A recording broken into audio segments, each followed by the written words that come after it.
If you listen carefully to what America's biggest companies are saying, you'll notice something interesting. Different industries, different products, different customers, different business models, yet many of them are starting to sound exactly the same. They talk about efficiency, they talk about discipline, they talk about resilience, they talk about flexibility, and they talk about preparing for uncertainty. It's happening in technology, retail, manufacturing, healthcare, finance, and consumer goods. The language may be slightly different, but the strategy is remarkably similar. In fact, a new corporate playbook is quietly spreading across America, and more companies seem to be following it every year. What's fascinating is that this playbook isn't focused on aggressive expansion. It isn't built around taking massive risks, and it isn't centered on chasing growth at any cost. Instead, it's designed for a business world that has become harder to predict. A world where change happens faster, competition moves quicker, and certainty feels increasingly rare. That is why so many companies are rewriting the rules. The first rule of the new corporate playbook is simple: protect profitability. For years, growth often dominated corporate thinking. As long as revenue was increasing, businesses could justify aggressive spending and ambitious expansion plans. Today, the conversation has changed. Companies still want growth, but they want profitable growth. Businesses are paying closer attention to margins, cash flow, operating costs, and efficiency. Executives understand that growing quickly means very little if profits disappear in the process. As a result, profitability has returned to the center of corporate strategy. The second rule is flexibility over certainty.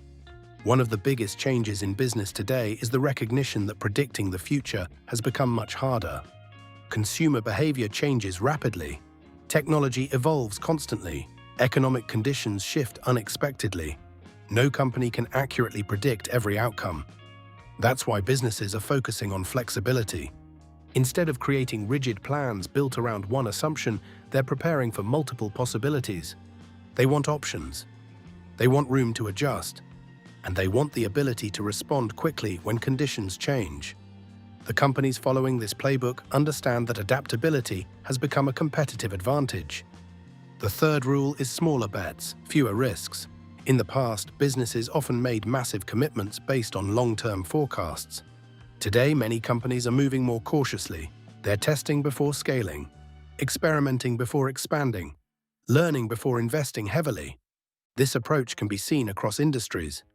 Businesses are launching pilot programs, running limited trials, gathering customer feedback, and making decisions based on evidence rather than assumptions.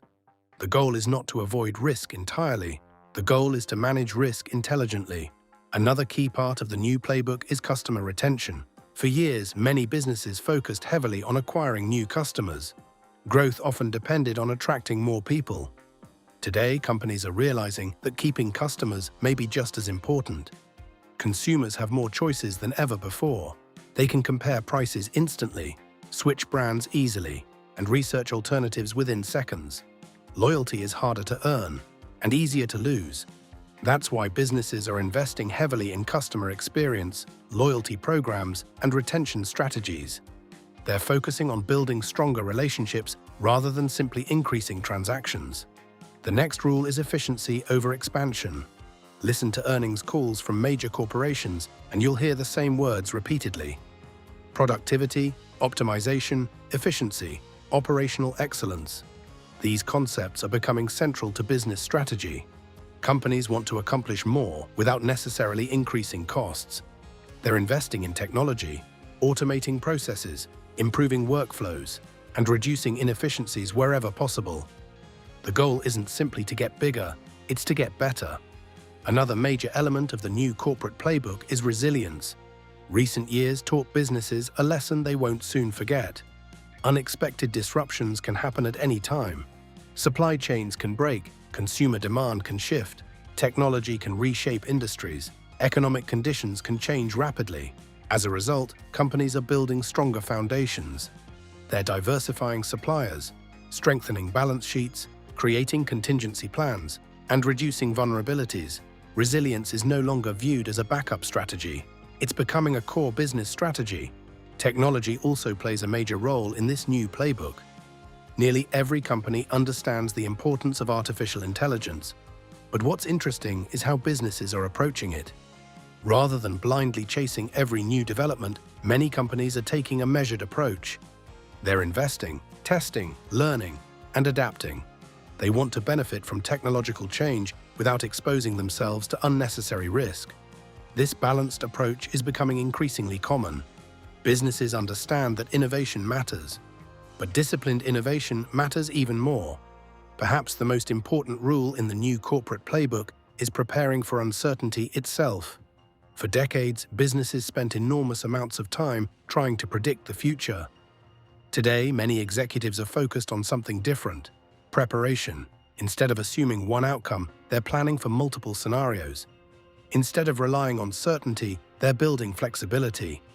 Instead of chasing perfection, they're building resilience.